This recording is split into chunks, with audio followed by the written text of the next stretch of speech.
খিচুড়ি আসার পর থেকে আমি অনেক রকমের বাঁশকরলের রেসিপি ট্রাই করি, যেমন বাঁশকরল সেদ্ধ, বাঁশকরল ভাজা, ডালে, খিচুড়িতে পর্যন্ত, এবং লাস্টে মুরগির মাংসতে। লাস্ট টাইম সেটা আমি পিকনিকে খেয়েছি, তাই ভাবলাম যে আজকে একটু বাসায় ট্রাই করি। প্রথমে বাঁশকরলটা আমি সেদ্ধ বসিয়ে দিব একটুখানি লবণ দিয়ে। আর বলে রাখছি, এটা আমার একদম নিজস্ব রেসিপি, কোথাও শুনে বা অনলাইন থেকে দেখে না, তাই তোমাদের অনেকের হয়তো ভালো নাও লাগতে পারে। আচ্ছা, প্রথমে একটা মশলার পেস্ট বানিয়ে নিচ্ছি।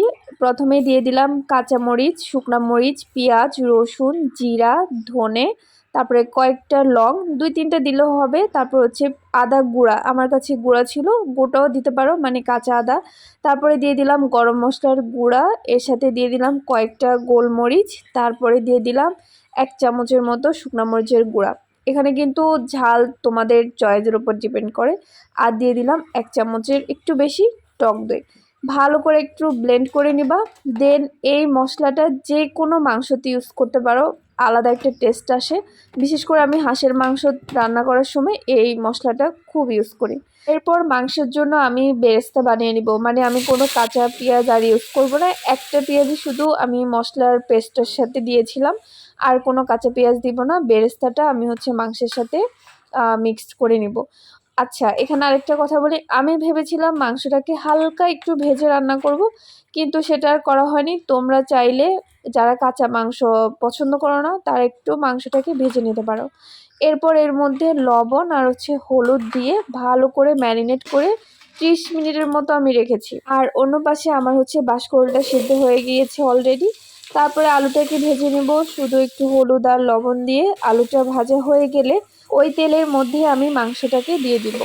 মাংসটা ভালো মতো কষাতে হবে। সব সময় মনে রাখবা, যত ভালো মতো তুমি মাংসটা কষাতে পারবা, তত রান্নার টেস্ট ভালো আসবে। এটা একদম সত্যি কথা। আচ্ছা, যাই হোক, দেন হচ্ছে মাংস অনেকটা কষানোর পরে এরপর আমি সেদ্ধ করে জল ঝরিয়ে রাখা বাঁশকরলটা দিয়ে দিব।